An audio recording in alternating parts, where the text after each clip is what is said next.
awal. Boleh on cam dulu sebentar. Nanti setelah ini boleh off cam juga tidak apa-apa. Tinggal disimak materinya.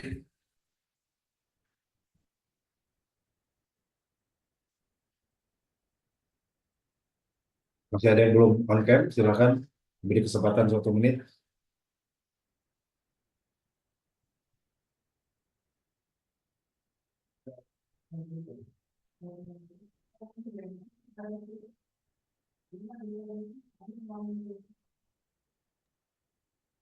Silakan Baik, Bapak terima Ibu. kasih.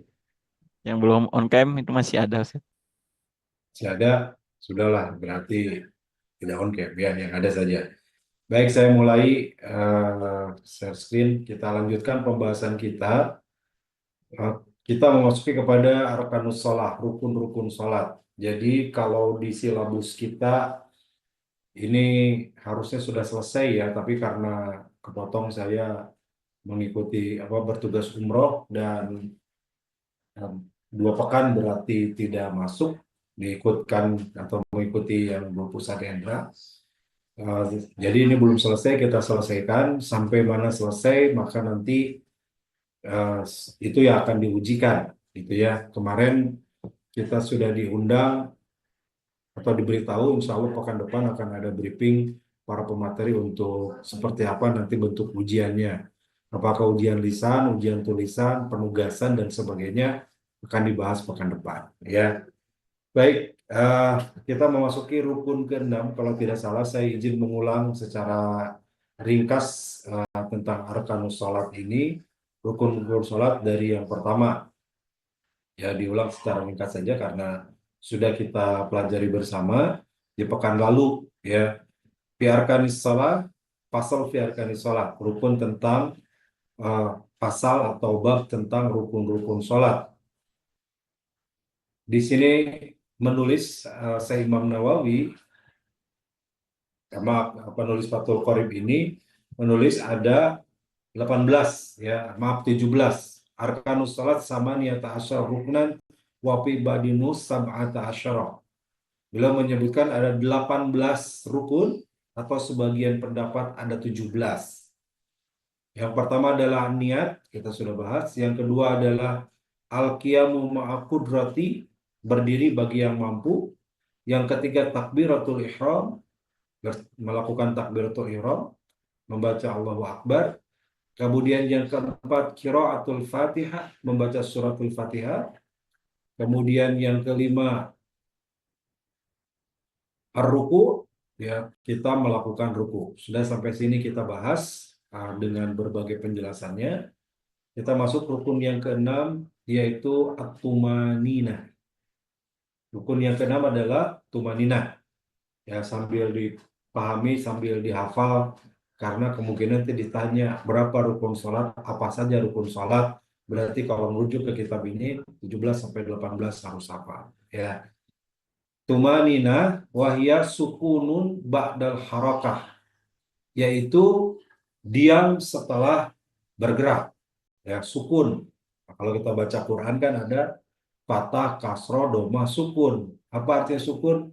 Diam, berhenti gitu ya. Jadi kalau sukun tapi terus baca berarti tidak ya. Sukun ba'dal harakah, yaitu diam atau berhenti setelah bergerak. Fihi ae ruku. Jadi diam setelah ruku atau diam dalam keadaan ruku tadi. Setelah bergerak ruku, lalu kita diam, tidak buru-buru berdiri, tidak buru-buru melakukan pergerakan lain, tetapi setelah ruku itu dia diam sejenak. Nah, itu disebut dengan tumanina. Wal musannifu yaj'alu tumaninatu fil arkani ruk'an mustaqila. Dan musannif penulis ini menjadikan tumanina itu bagian dari rukun di antara rukun-rukun yang akan nanti berdiri sendiri. Jadi nanti di ruku, kemudian tumanina, ruku, i'tidal, tumanina, setelah i'tidal itu jadi hitungan. Ya, kalau saya membandingkan misalkan di kitab Fiqh Sunnah yang sering saya kaji, dibahas setiap Senin di pagi, itu tumanina hanya 1. Tapi kalau ini setiap setiap gerakan tertentu ada tumanina, termasuk di dalam ruku. Jadi al-musannif penulis kitab ini yaj'alu tumaninatan fil arkani ruknan mustaqillan. Dijadikan sebagai rukun yang terpisah, bukan bagian dari ruku, tapi tumanina ini terpisah dari ruku. Begitu. Rukunya rukun kelima, rukun keenamnya tumanina. Wasabi' yang ketujuh ar-raf'u minar ruku wal i'tidal. Yang ketujuh adalah raf'u minar ruku, bangkit dari ruku atau sering disebut dengan i'tidal. Qa'iman ala hayati allati kana 'alaiha qabla ruku'ihi. Yang berdiri itu merupakan berdiri sama persis seperti dia sebelum ruku.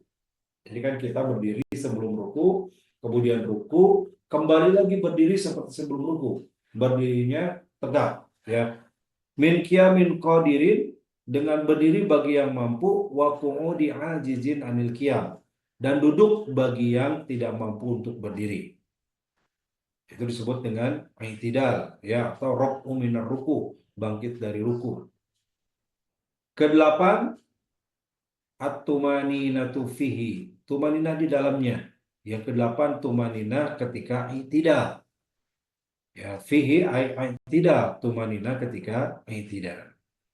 At-tasi' yang kesembilan, as-sujud, yaitu sujud. Marrataini fi kulli rak'atin, marratain fi kulli rak'atin, dua kali pada setiap ruku. Maaf, pada setiap rakaat, ya. Satu rakaat itu dua kali sujud. Jadi sujud, duduk antara dua sujud, sujud lagi. Itu disebut satu rakaat. Wa aqalluhu mubasyaratan ba'di wa tumaninatun fihi, ya. Minimalnya, jadi ketika ruku itu adalah minimalnya adalah sebagian ba'di jibhatun musalli, maaf ini kelewat. Ba'du jabhatin musalli, sebagian dari dahi orang yang sholat itu mau di'asujudihi min ardi al-ghairiha, itu ditempatkan atau bersentuhan langsung dengan tanah atau yang lainnya. Ya, ardi itu tanah, tapi yang dimaksud ya dengan tempat sujudnya. Ya, baik itu mungkin pakai karpet atau langsung ke lantai atau pakai sajadah atau tikar, itu disebut dengan mawadi sujud, tempat untuk sujudnya, minal ardi, di tanah atau di lantai yang tadi, geruha atau yang lainnya, ya, selain lantai, tikar dan seterusnya, gitu ya. Sebagian atau semuanya dari kening kita, sebab nanti kalau kita bicara anggota sujud itu Rasul menyebutkan ada 7, ya, ada 7, ada sebagian ulama 8. Kening, hidung, gitu ya, kedua tangan, kedua kaki, dan kedua jari kaki. Itu jadi 8. Ya, tapi Rasul dalam riwayat lain 7. Ya, kening, tangan keduanya, lutut keduanya, dan kaki keduanya, jari-jari kaki keduanya. Jadi 7. Ya, kalau Rasulullah kening dan orang-orang Arab kening dan hidung satu kesatuan. Kalau kita kening nempel, hidung ngangkat. Ya, kalau kita hidung nempel, kening ngangkat. Ya. Nah, kalau orang Arab kan mancung, kening dan hidungnya sejajar. Kalau kita kening duluan sebelum hidung, itu sehingga tidak bisa dua-duanya berbarengan. Nah, tapi di sini bimba di jabhati al-musalli, sebagian dari kening yang sholat itu mawadi sujudi min ardi au ghairiha, dia ditempatkan ke tempat sujud, baik berupa ardin, tanah, au ghairiha atau yang lainnya. Wa akmaluhu, dan sempurnanya, an yukabbira lihawiyihi lisujudin bila raf'in yadaihi. Jadi sempurnanya adalah ia bertakbir untuk sujud, baik sujud untuk turun sujud, lisujud bila raf'in yadaihi, tanpa mengangkat kedua tangannya. Jadi sujud itu beda seperti kita akan ruku, Dari ruku Allah Akbar, ngangkat tangan lalu ruku, bangkit dari ruku sami Allahu liman hamidah, ngangkat tangan, ya. Nah, tetapi ketika sujud atau bangkit dari sujud bila raf'i yadaihi, tanpa mengangkat tangan. Allah Akbar langsung ke bawah, kecuali nanti ada rokaat ketiga mau rokaat keempat kita mau berdiri angkat tangan. Tapi ketika akan sujud dan bangun dari sujud, ya mau tahiyat awal atau mau duduk antara dua sujud, kita tidak raf'u yadaihi, tidak angkat tangan, ya. Wa yada'a rukbatayhi summa yadayhi summa yabhatuhu wa anfahu. Nah, ini disebutkan ternyata, ya. Lalu kemudian meletakkan yada'a rukbatayhi, kedua lututnya, summa yadayhi, kedua tangannya, summa jabhatahu, dan kemudian dahinya, wa anfahu, dan hidungnya. Gimana kalau hidungnya nggak nyampe? Itu ya model kita orang Indonesia, eh, jabah kening nyampe tapi hidung tidak, ya. Kalau hidung yang nyampe, kening angkat, ya. Kalau orang Arab kan kening dan hidung sejajar, bisa satu sekali sujud. Nah, maka disesuaikan saja. Berarti minimalnya adalah jabah, ya, minimalnya adalah kening, kalaupun mungkin hidung tidak nempel. Itu yang ke-9. Al-ashir, yang ke-10, at-tumaninatu fihi, tumaninah di dalamnya, ayat sujud, tumaninah ketika sujud. Bihaisu yanalu mawadi'a sujudihi thiqalu ra'sihi, yaitu tumaninah dalam sujud ini menahan beban berat kepalanya, ya. Thiqalu ra'sihi, berat kepalanya itu. Wala yakfi imsasun ra'sihi mawadi'a sujudihi, dan tidak cukup hanya kepalanya saja yang menyentuh tempat sujud. Bal yatahamalu bihaisu lau firadu tahtahu qatnun masalah. Akan tetapi ia harus menahannya. Jadi menahannya itu agak ditekan, gitu ya, agak ditekan. Sampai di sini dicontohkan lau firadu tahtahu qatnun masalah, kalaupun dia menyimpan kapas, ya, contoh di tempat sujudnya itu kapas, dia menyimpan kapas. Lan kasaba wa dohara asaru ala yadin lau furidot tahtahu, ya, ketika sudah di sujud di situ kapas itu kempes, ya, dan bekas dahinya, wa ada orang asaru ala yadin walau furidot tahtahu, bekasnya itu tampak pada tangannya seandainya tangan tersebut diletakkan di bawahnya, ya. Jadi agak ditekan, ya, dan di situ artinya ditekan itu ditahan sujudnya, jangan sampai sujudnya belum nempel sudah ngangkat lagi. Ya, itu yang oleh Rasulullah disebutkan seperti jangan kalian sujud seperti ayam yang matok-matok makanannya. Kalau ayam kan tok tok tok tok tok gitu, ya, nggak ditahan. Tapi kalau sujud itu ditahan, menahan sujud, bacaan sambil menahan berhenti, itu tumanina fihi atau tumanina fis sujudihi. Dia tumanina dalam sujud. 10, ya. Al-hadi asyara, ke-11. Al-julusu baina sajdatain, duduk di antara dua sujud. Fi kulli raq'atin, pada setiap rakaat. Sawaun shalat qa'iman au muttabihan, sama saja dalam keadaan salatnya berdiri atau muttabi'an. Muttaji'an, ya. Muttaji'an itu artinya berbaring. Bagi orang yang tidak sanggup berdiri bisa duduk, tidak sanggup duduk bisa berbaring. Walaupun dalam keadaan berbaring, keadaan duduk, berdiri sama saja.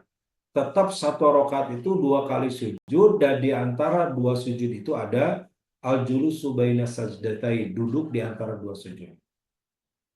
Wa aqalluhu sukunun ba'da harakatil a'dha'ihi, minimalnya yaitu diam, berhenti, ba'da harakatil a'dha'ihi, setelah pergerakan anggota tubuhnya.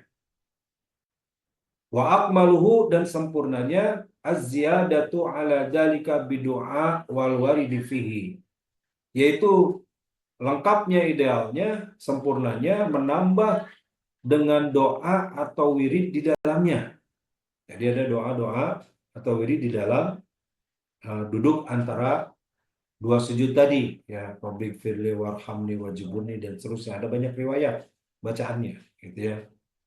Falau lam yajlis baina sajdatain, kalaulah dia tidak duduk di antara dua sujud, ya, orang yang sholat kemudian tidak duduk di antara dua sujud, bal sara ila julusin, bahkan walaupun dia bahkan walaupun sara ila julusin akroba, ya, dekat menyerupai duduk gitu, tapi tidak berniat duduk di antara dua sujud, lam yasihu, maka sholatnya tidak sah. Jadi duduk di antara dua sujud bagian dari rukun. Seorang sholat tanpa duduk di antara dua sujud maka tidak sah sholat. Asani asyar, 12. At-tumaninatun fihi, tumanina di dalamnya. Hai fi julusi baina sajdatain. Jadi itu adalah tumanina di antara ketika duduk di antara dua sujud. Itu tumanina, ya. As-salisu as-salisa asyara, ke-13, ad-julusul akhirah, duduk terakhir, ya, duduk akhir. Alladhi yaqubuhus salam, duduk terakhir, yaitu duduk yang diikuti dengan salam. Yaqubuhu as-salam, duduk yang diikuti dengan salam. Ke-13, warabi'u asyar, ke-14, at-tasyahudu fihi, membaca tasyahud di dalamnya, ya.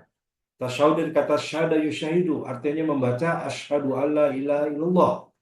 Itu ketika kita tahiyat, ya. Ai al julusul akhirah, atau disebut dengan julusul akhirah. Kita sering juga mengistilahkan dengan tahiyat akhir, gitu ya. Julusul akhirah, duduk terakhir. Wa aqallut tasyahudi, minimalnya adalah membaca tasyahud. Tasyahud itu asyhadu alla ilaha illallah asal katanya, tapi tasyahud dalam sholat itu minimalnya mengkhususkan dari kata at-tahiyatulillah sampai syahadat. Ya, di sini ada bacaannya. Alal aqal tasyahud, minimalnya tasyahud, bacaannya at-tahiyatulillah, salamun alaika ayyuhan nabiyyu wa rahmatullahi wa barakatuh. Salamun alaina wa ala ibadillahi shalihin. Asyhadu an la ilaha illallah wa asyhadu anna Muhammadar Rasulullah. Titik sampai sini. Ini tidak disebutkan riwayatnya, ya. Ada 7 riwayat sebenarnya pembacaan tasyahud ketika kita tasyahud akhir. Yang di dalam Fiqh Sunnah sudah saya bahas kalau teman-teman mengikuti MK pagi, ya. Ada di situ. Nah, ini alal aqal, artinya minimal bacaan tasyahud paling pendek adalah membaca ini sampai asyhadu anna Muhammadar Rasulullah, dari at-tahiyatulillah wassalam, salamun alaika ayyuhan nabiyyu wa rahmatullahi wa barakatuh, salamun alaina wa ala ibadillah sholihin, asyhadu an la ilaha illallah wa asyhadu anna Muhammadan Rasulullah. Ini bacaan alal aqal paling pendek. Wal akmalu tasyahud, dan sempurnanya tasyahud atau lengkapnya at-tahiyatul mubarakatus salawatu tayyibatu lillah. Assalamu alayka ayyuhan nabiyyu wa rahmatullahi wa barakatuh. Assalamu alayna wa ala ibadillahi shalihin. Asyhadu an la ilaha illallah wa asyhadu anna Muhammadar Rasulullah. Ini riwayat yang lain agak lebih panjang, gitu ya. Kalau tadi at-tahiyatulillah, salatan ala Rasulillah, wassalamun alaina ala ibadillahi shalihin. Tapi ini lengkap, at-tahiyatul mubarakatus salawatu tayyibatu lillah. Assalamu alayka ayyuhan nabiyyu wa rahmatullahi wa barakatuh. Yang tadi tidak salamun ala Rasulillah saja. Itu, ya. Ini yang lengkapnya. Ada beberapa riwayat, ada juga at-tahiyatul lillah wa salawatul tayyibatu, di sini tidak disebutkan. Al-khamisah asyar. Kemudian bagian ke-15. As-salatu ala nabi sallallahu alaihi wasallam fihi. Membaca salawat atas Nabi. Membaca salawat kepada Nabi sallallahu alaihi wasallam di dalamnya. Ayat fi julusil akhirah, yang dimaksud membaca salawat pada tahiyat terakhir. Ba'da faragi minat tasyahud, setelah kosong dari tasyahud. Kata farag ini kosong, tapi yang dimaksud adalah setelah menyelesaikan kita bacaan tasyahud sampai wa asyhadu anna Muhammadar Rasulullah, lalu kita diperintahkan untuk membaca salawat kepada Nabi. Wa aqallu salati ala Nabi sallallahu alaihi wasallam, minimalnya salawat kepada Nabi kita membaca Allahumma sholli ala Muhammad, segitu. Ya, minimalnya membaca salawat kepada Nabi Allahumma sholli ala Muhammad. Wa asy'ara kalamul musannif anna salata ala al-ali la tajibu huwa kadzalik bal hiya sunnah. Wal asy'ara, dan disyariatkan ataupun dijadikan sebagai syiar, ya, sebagai menurut al-musannif pengarang, anna salata 'alal ali la tajibu, bahwasanya membaca salawat untuk keluarga Nabi, artinya baca salawatnya lengkap, Allahumma sholli ala Muhammad wa ala ali Muhammad, ala ali kepada keluarga Muhammad, wa ala Ibrahim wa ala ali Ibrahim, gitu, itu merupakan sunnah saja, la tajibu bahwa kadalik, ya, hal tersebut sunnah saja, la tajibu bukan wajib, bahwa kadalik, dan memang seperti hukumnya, bal hiya sunnatun, dia masuk kepada sunnah. Nanti setelah rukun ada bab berikutnya, yaitu tentang sunnah-sunnah dalam sholat, termasuk membaca salawat ketika sholat itu masuk kepada sunnah menurut penulis, walaupun di sini dimasukkan, ya, masuk kepada di dalamnya dari yang 17 itu ada, atau dari 18 itu ada salawat kepada Nabi. As-sadisa asyar, ke-16, at-taslimatul ula, yaitu salam yang pertama. Ya, yang ke-16, taslimatul ula, salam pertama. Wa yajibu idqa'us salam halal qu'ud, dan diwajibkan mengucapkan salam itu dalam keadaan duduk. Wa aqalluhu, minimalnya kita membaca assalamualaikum marratan wahidah, satu kali. Wa akmalu, sempurnanya assalamualaikum warahmatullah marratain yaminan wa shimalan, dua kali kanan dan kiri. Jadi boleh satu kali saja sudah sah, secara rukun sudah terpenuhi minimalnya. Tapi kalau mau maksimal, dua kali kanan dan kiri, serta lengkapi tidak assalamualaikum saja, tapi assalamualaikum warahmatullah, ke kanan lalu ke kiri. As-sabi asyar, ke-17, niatul khuruj minas salah, berniat untuk keluar dari salat, ya, niat keluar dari salat. Wa hada wazhu marjuh, dan ini merupakan pendapat yang marjuh, tidak kuat. Wakila, sebagian mengatakan la yajibu dalik, mengatakan tidak wajib hal itu. Ai niatul khuruj, atau tidak diwajibkan untuk niat keluar. Wa hadal wazhu wal ashah, dan ini pendapat yang lebih kuat. Ya, jadi ada yang berpendapat ketika sebelum salam itu kita niat untuk keluar dari salat, artinya kita akan menghentikan salat kita. Tapi itu tidak termasuk bagian rukun, bahkan di sunnah juga ada, apalagi di rukun, gitu ya. Niatul khuruj minas salat. Sehingga yang paling sah, yang paling kuat adalah la yajibu dalika, tidak diwajibkan hal itu. Wa hada wazhu wal ashah, ini adalah pendapat yang paling kuat. As-saminu asyar, ke-18, terakhir, tartibul arkan, tertibnya rukun. Biasanya hal-hal yang terkait ibadah itu memasukkan tertib, ya. Contoh, rukun wudu itu ada 6, ke-6-nya tertib. Rukun umroh ada 5, ke-5-nya tertib. Rukun haji ada 6, ke-6-nya tertib. Ya, tertib itu apa? Hatta bainas tasyahudil akhirah wassalatu ala nabi sallallahu alaihi wasallam, dari awal, dari mulai takbir sampai tasyahud akhir, Wassalatu ala nabi, salawat kepada nabi itu secara tertib berurutan. Wa qalu ala ma dzakarna, kemudian perkataan ala ma dzakarna sebagaimana yang sesuatu apa yang telah kami sebutkan, yustasna minhu dikecualikan padanya atau darinya wujubu muqaranatin niyati litakbiril ihram. Kewajiban beriringan niat dengan takbiratul ihram wa muqaranatil julusil akhir litasyahud, dan beriringannya duduk akhir dengan tasahud. Wassalati ala nabi sallallahu alaihi wasallam, dan salawat pada nabi sallallahu alaihi wasallam. Jadi begini, gerakan itu harus berurutan dan tidak boleh mendahului. Ya, bahkan ada sunnah nanti yang disebut dengan takbirul al-mufassal atau takbir mufassil. Ya, mufassal atau mufassil, takbir yang memisahkan dari ruku, sebelum ruku, dari berdiri ke ruku, Allahu Akbar ruku. Kecuali tidak sama ulama dan nanti sujud ruku, sujud baca takbir Allahu Akbar, duduk antara sujud takbir Allahu Akbar, sujud lagi Allahu Akbar sampai tahiyat akhir.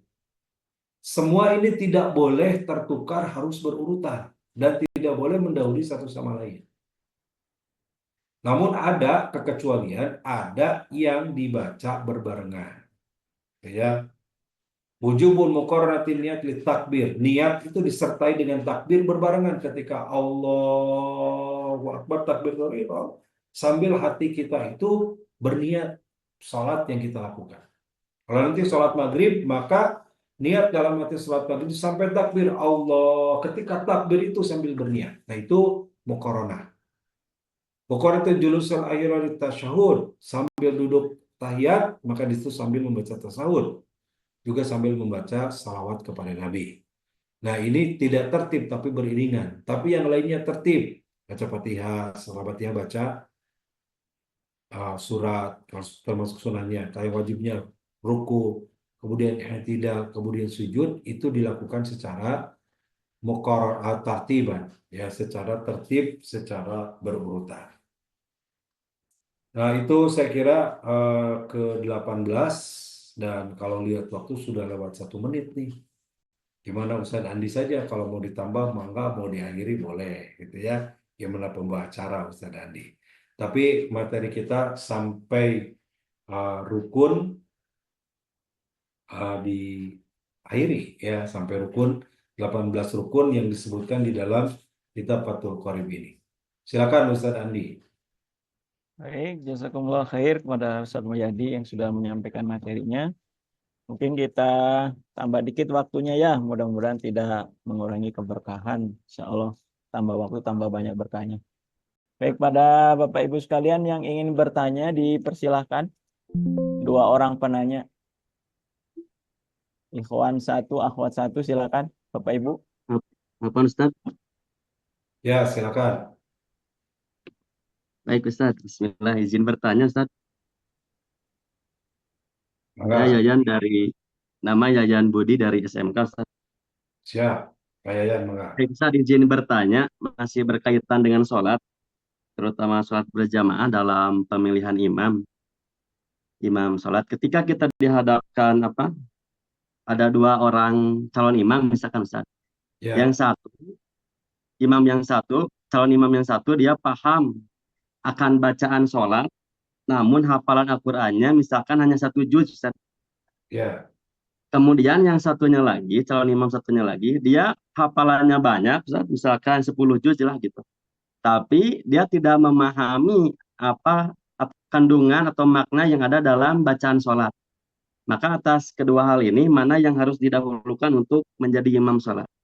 Seperti itu Ustaz, ngatur nuhun, terima kasih. Baik, terima kasih Pak Yayan. Sebenarnya ada pembahasan berikutnya ya tentang sholat berjamaah. Ya, di kitab ini ada al-hukmu fi sholatil jamaah, hukum tentang sholat jamaah. Tapi karena Pak Yayan tidak kuat ingin jadi imam, ya, dan mengetahui syarat imam seperti apa, apakah mengutamakan yang lebih banyak hafalannya tapi tidak paham, atau hafalannya tidak banyak tapi dia paham. Pertanyaan begitu ya. Nah, kalau kita melihat kepada urutan yang dalam hadis yang saya pahami, gitu ya, ada urutan-urutan yang diprioritaskan yang disebutkan dalam hadis oleh Rasulullah. Jadi kalau ada dua orang yang dua-duanya dia hafal Quran, maka cari mana yang lebih banyak hafalannya, gitu kan? Ini dua-duanya penghafal Quran, tapi yang lebih banyak itu prioritas tuh, berarti yang lebih banyak. Sama banyaknya, baru dicari mana yang lebih paham dengan Al-Quran. Sama pahamnya, mana yang lebih banyak hafalan hadisnya. Sama hafal hadisnya, mana yang lebih banyak paham hadisnya. Lebih utama lagi tuh. Lebih hafal hadisnya sama mana yang lebih dulu hijrahnya. Ini dalam hadis itu ya. Kalau sekarang nggak ada hijrah, mungkin ini terlewat. Sama-sama hafal Quran, paham hadis. Cari mana yang lebih tua di antara keduanya. Nah, di kita lebih prioritas yang tua, ya. Bari jeung tak apal nanaon kecuali kulhu dan kuliah, ya. Jadi kekuasaan imam teh aki, walaupun sudah tuh karena paling tua. Satu saat pernah sakit hati karena mau suruh ngebadalin dulu waktu masih bujang, ya. Suruh ngebadalin khutbah Jumat, sudah datang ke masjid, mau khutbah ditanya dulu. Tos nikah teu acan Pak, dulu waktu masih bujang. Wasnawios ti dieu we khotibna. Jadi karena belum nikah, dianggap belum dewasa, nggak boleh jadi khotib, nggak boleh ngimamin, gitu ya. Tuh, nah ternyata tidak disebutkan syarat sudah nikah atau belum, ya. Walaupun syarat usia ada, tapi itu syarat terakhir. Jadi kalau yang pertama adalah hafalan Qurannya. Kalau hafalan Qurannya sama, mana yang lebih paham? Nah, berarti kalau saya sih lebih memilih yang lebih paham Qurannya, kalaupun hafalannya mungkin tidak sebanyak yang hafalan yang satunya. Misalkan si A hafalan 10 juz, si B 1 juz. Tapi si A 10 juz teh hafal cangkem, si B walaupun 1 juz dia ngerti isinya, paham maknanya, bisa mengamalkannya, tentu si B lebih dipilih kalau menurut saya. Urutannya berdasarkan hadis tadi. Kalau sama-sama hafal walaupun hafalannya beda, tapi dia lebih paham. Nanti lebih pahamnya sama kepada Qurannya, mana yang lebih banyak tambahan hafalan hadisnya. Lebih sehadis sama, lebih paham terhadap hadis. Sama, lebih dulu hijrah. Sama juga baru cari yang lebih tua usianya. Begitu Ustaz Yaya. Lanjut satu lagi Ustaz Andi. Ya, silakan ibu-ibu yang ingin bertanya. Dari ibu-ibu Betul, ada? Ustaz. Ada? Kalau nggak ada izin Ustaz Andi. Oh iya, boleh lah. Enggak. Mau saya Gilang. Ustaz Giljor. Ustaz, siap. Ustaz Walyadi izin. Ya. Berkaitan dengan rukun sholat, salah satunya al-qiyam, yaitu berdiri bagi yang mampu. Ya. Itu berkaitan dengan sholat wajib ya Ustaz ya. Ya. Nah, bagi sholat wajib sekiranya memang tidak mampu untuk qiyam, untuk berdiri, maka eh, ada alternatif lain yaitu duduk. Duduk tidak bisa, begitu alternatif yang lainnya berbaring dan seterusnya. Nah, ini kalau untuk di sholat sunnah, Ustadz, baik itu mampu ataupun tidak mampu, bagi saya lihat yang memang mampu untuk berdiri juga memang duduk begitu Ustadz untuk sholatnya. Apakah itu memang dibolehkan? Sekiranya memang dibolehkan, eh, referensinya di kitab apa begitu Ustaz? Baik. Atur nuhun. Ustaz Mulyadi. Baik. Atur nuhun Ustaz Giljor. Siap Ustaz Sami. Jadi bagaimana tentang al-qiyam ma'al qudrah, ya, berdiri bagi yang mampu. Jadi ini benar bahwa pertama ini masuk kepada rukun dan eh, berdiri ini ma'a qudratihi bagi yang mampu berdiri. Bagaimana yang tidak mampu, tidak sanggup berdiri, maka dia boleh duduk. Secara dalil umum, shallu qa'iman, fa illam yastati fa qa'idan, fa illam yastati fa 'ala janbin, fa illam yastati fa bi isyaratin. Ya, jadi kalau Sholatlah sambil berdiri. Jika tidak sanggup, maka boleh sambil duduk. Jika tidak sanggup duduk, sambil berbaring. Tidak kuat berbaring atau berbaring pun susah, sebisanya dia cukup dengan isyarat. Artinya tidak berbaring, mungkin terlentang. Ya, hanya bukan nelentang. Kalau nelentang tidak boleh. Nelentang, nelen obeng, nelen paku itu bisa meninggal. Ya, terlentang bukan nelentang. Gitu. Ya, babi isyarotin sambil terlentang, kemudian dengan isyarat saja. Cukup dengan kicep begitu merupakan bagian dari rukunya ngicep, itidal ngicep lagi, sujud ngicep, itu juga mampunya begitu boleh. Nah, pertanyaannya bagaimana untuk sholat sunnah? Dia mampu berdiri tapi sambil duduk. Ini ada hadisnya ya. Eh, tapi di kitab ini tidak disebutkan. Nanti kalau ada waktu saya sampaikan dari kitab lain referensinya dan ada hadisnya. Jadi Rasul membolehkan duduk, salah satu di kitab fikih sunnah ada yang sepengetahuan saya, boleh duduk untuk sholat sunnah, tetapi pahalanya nisfahu, pahalanya setengahnya. Jadi kalau pahala sholat sunnah itu sebutlah 10, kalau dia mampu berdiri tapi dia hanya dia mampu berdiri tapi capek lah gitu. Mau duduk aja habis deklasar gitu ya. Dia sambil duduk walaupun dia sanggup berdiri boleh untuk sholat sunat boleh. Bagi yang mampu berdiri dia sambil duduk. Tapi pahalanya setengahnya. Ya. Jadi kalau pahala sholat itu 10, setengahnya dia hanya dapat 5. Kurang lebih begitu ya. Insya Allah nanti saya sampaikan hadisnya. Sepatan saya ada riwayatnya. Untuk sholat sunat boleh. Walaupun dia sanggup berdiri, dia boleh sholat sambil duduk. Tapi kalau sholat wajib selama dia mampu untuk berdiri maka wajib berdiri. Artinya kalau dia mampu dan tidak berdiri maka dia tidak sah sholatnya. Kecuali memang tidak sanggup berdiri karena uzur. Tidak sanggup berdiri maka dia duduk. Tidak sanggup duduk karena sakit dia berbaring. Itu karena memang ada ilah, ada penyebab. Ada hal yang mengakibatkan itu. Tapi kalau tidak ada penyebab, sholat fardu tidak boleh. Kita sambil duduk. Begitu Ustaz Gilang. Ustaz, jazakumullah khair.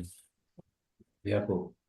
Baik. Demikian Ustadz Andi, sudah lewat 10-11 menit.